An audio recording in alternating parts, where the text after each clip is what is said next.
Reactions to Our Flag Means Death Season 2 have been pretty universally positive, but what is it about this charming romantic pirate comedy that audiences love so much?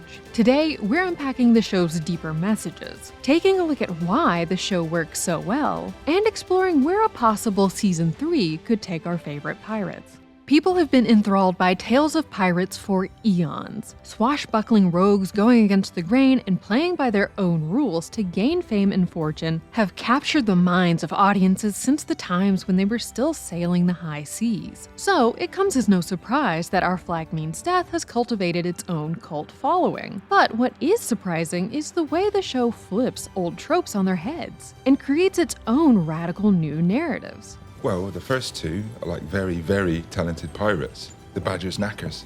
But I have no idea who the last bloke is. Pirates in the media are often shown to be fearsome and cunning. And while that's true for some of Our Flag's pirates, with most of the crew, we see quite the opposite. Blackbeard is, for the most part, the tough and ruthless pirate captain we imagine, but Steed Bonnet and the crew of the Revenge are not so much. Why is that ship so big? But it's this exact will to continue on in the defiance of the odds, or it often seems, much lack of pirating skill, that makes this dysfunctional pirate crew so special. They bring a human and comedic element to the pirate mythos that connects to the rebellious misfit inside all of us. I've been a failure my whole life. It's not so bad once you get used to it. Things have a way of working out. At least for me. And importantly, we meet these characters as their beginning journeys of self-discovery. Even Blackbeard, already renowned and feared the world over, isn't at the end of his story, but the start of a very new chapter. It's within these stories of personal growth that Our Flag's Heart of Gold shines through. What if it's not a death?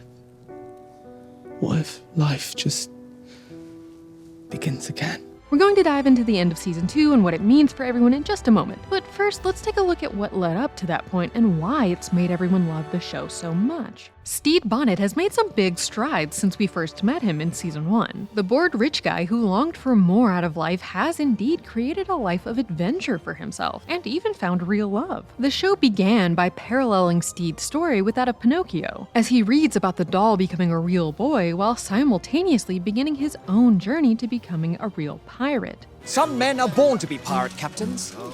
Others learn on the job.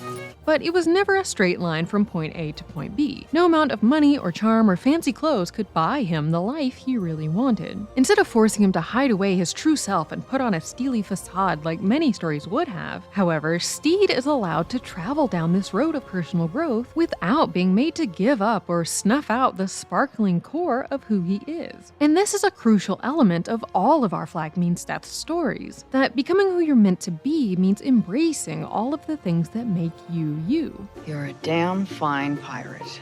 Really?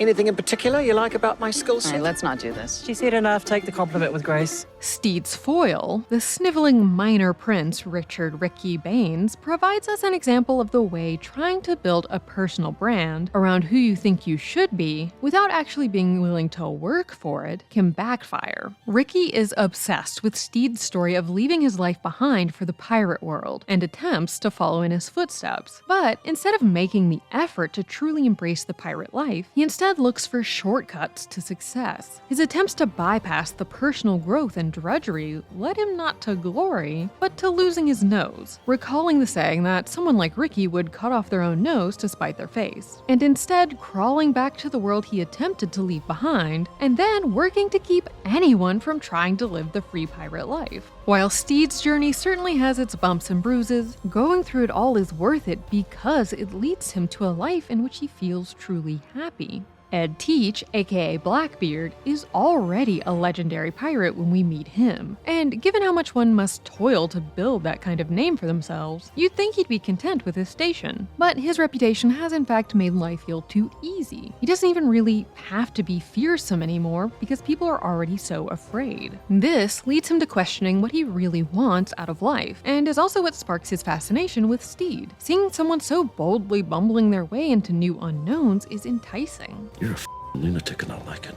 In Ed, we also get a clear example of one of the show's other key themes, the way toxic masculinity leads to pain. In his quest to fit into the societally accepted box of ideal masculinity, Ed had to repress the softer sides of himself and bury his trauma deep within the recesses of his soul. His relationship with Steed began to help him overcome this, but then, when things fell apart at the end of season 1, Ed tucked away those gentler parts of himself and shuttered up his heart. In an attempt to numb and avoid dealing with his pain, he turned back into the worst, most toxic version of himself, going so far as to murder innocent people for gold he didn't even really want or need. It's not until midway through season 2, when Ed and Steed reunite and begin talking openly about their true feelings and what they want out of their relationship and life, that he's able to start truly leaving his toxic masculinity behind. But the show also made sure not to just let him off the hook that easily. He doesn't just get to treat everyone horribly for all of that time, and then turn around and say, oopsies, just kidding. He has to sincerely apologize, and actually apologize with an I'm sorry and all, and really work on himself to be forgiven by the community he hurt. The words "I'm sorry" were never mentioned. Did anyone else clock that? I've never heard an apology before, so to me it was amazing. The bar is on the floor. The found family formed by this band of misfits is the true bedrock of the entire show. The crew are so relatable because they aren't perfect, and must try and try again to achieve their goals, and sometimes still don't quite manage it, but are critically always there for one another along the journey, or at least always manage to come back to one another. If someone returns from the raid mentally devastated, we talk it through as a crew. Because that's what we do here on The Revenge. What's really important isn't a quest for glory or an attempt to mold oneself into something new, but in fact the ability to find a place that one can be themselves, and if you can't find that place, creating it. Every member of the crew knows what it's like to be rejected, by those close to them and by society at large, and so also understand the importance of acceptance. And we see how being in a community that feels safe, and like it truly respects you, allows the freedom to share all of yourself. In that same vein, another crucial aspect of the show is learning to be unafraid in love as well. I'd call those things love. I hope you find that. I think I have. What's her name? Ed. His name is Ed. Where most pirate stories from history focus on murder and pillaging, the main thread that holds our flag together is actually romance. And not just the swashbuckling pirate saves damsel or steals damsel or has a lady in every port type of romance one might expect. One thing that drew so many fans to the show is the way it proudly showcases queer love stories. Yeah, I'll get it. Oh my God, this is happening. Not relegated just to background characters who don't actually interact but are implied to be gay in a press release, or side characters who only exist to die for dramatic tension. On Our Flag, we get to see a variety of queer relationships across the LGBTQ spectrum, including with the main characters. You make Steed happy.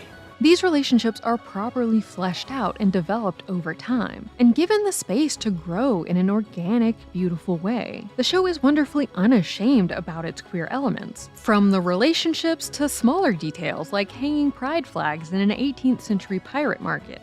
You may now slash each other's faces! Or kiss or something if you're not into tradition. We can kick. Okay. The show is also unafraid to break from stereotypical relationship conventions, from Spanish Jackie's 20 husbands to the love triangle turned polycule. And importantly, all of the queer relationships are allowed to feel lived in and sincere, not just like things that the writers are throwing in for drama or just to bait the audience. As Jess Joho noted in her piece for Mashable, it seems like the writers were very aware of the problem of shows attempting to court a queer audience, and then pulling the rug out from under them, writing, "It's obvious at least one person in the writer's room was very aware of just how much baggage courting this underrepresented demographic came with, as an audience so often left in the margins of a fan board." And that bizarre little man over there likes you very much. And you like him. Our Flag's decision to double down on showing deep, genuine queer love across ages and genders in the second season has made the show even more beloved by fans. It's good to see that it's not just the ship that has been well and truly docked.